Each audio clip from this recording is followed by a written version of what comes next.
ചേട്ടാ. എങ്ങോട്ട് എങ്ങോട്ട് പോകാനായി പറയുന്നേ? അത് പിന്നെ ബസ് സ്റ്റാൻഡിന്റെ ഭാഗത്തേക്ക് പോട്ടെ. KSRTC അതോ പ്രൈവറ്റോ? അതൊന്നും എനിക്കറിയില്ല. നിങ്ങൾ നേരെ വിട്.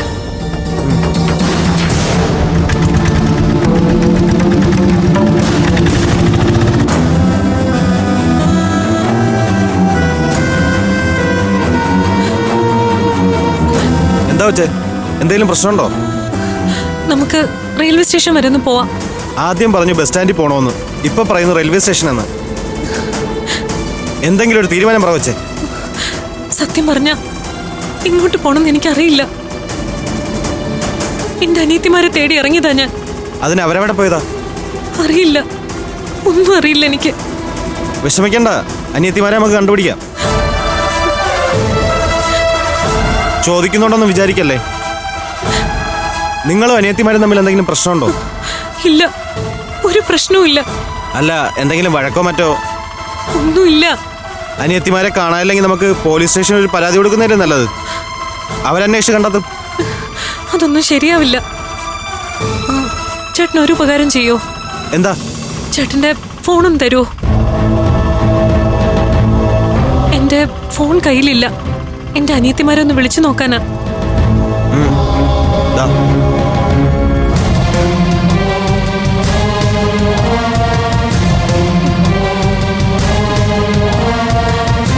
കിട്ടുന്നുണ്ടോ?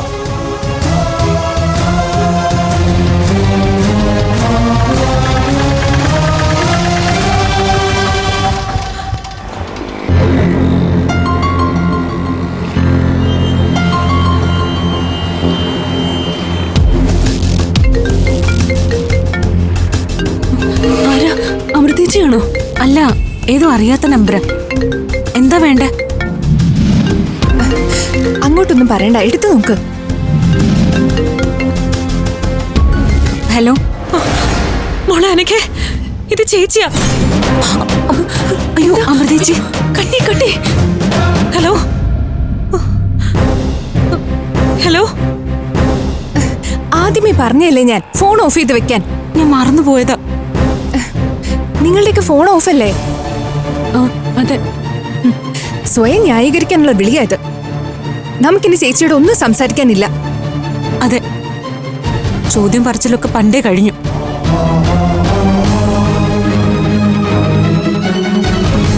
തിരിച്ചറിവുകളോടുകൂടി തന്നെയാ നമ്മൾ 4 പേരും അവിടെ നിന്ന് ഇറങ്ങിയത്. അല്ലെന്ന് നിങ്ങൾക്ക് തോന്നുന്നുണ്ടോ? ഇല്ല, എനിക്ക് ആ കാര്യത്തിൽ ഒരു സംശയവുമില്ല. എനിക്കും. ഇപ്പോഴത്തെ വിളിയുടെ ഉദ്ദേശം എന്താണെന്ന് മനസ്സിലായോ? എന്തായാലും നമ്മൾ ഒഴിവായല്ലോ. കല്യാണവും കഴിഞ്ഞു. ഇനി ഡബിൾ ഗെയിം കളിച്ച് നമുക്ക് മുന്നിൽ നല്ല പിള്ള ചമയാൻ വേണ്ടി ആയിരിക്കും. ആ, ഉറപ്പല്ലേ? ഈ വിളി ഞാൻ പ്രതീക്ഷിച്ചതാ. അതുകൊണ്ടാണ് ഞാൻ ഫോൺ ഓഫ് ചെയ്ത് വെക്കാൻ പറഞ്ഞത്. അമ്മയെ പോലെ കരുതി ഇത്രയും നാളും കൂടെ നിന്നവരാ നമ്മള്. ആ നമ്മളിങ്ങനെ കൈവിട്ട് കളഞ്ഞ ചേച്ചിയെ ഇനി നമുക്ക് വേണ്ട. ഇത് നമ്മൾ 4 പേരും കൂടെ ഒറ്റക്കെട്ടായി എടുത്ത തീരുമാനമാ.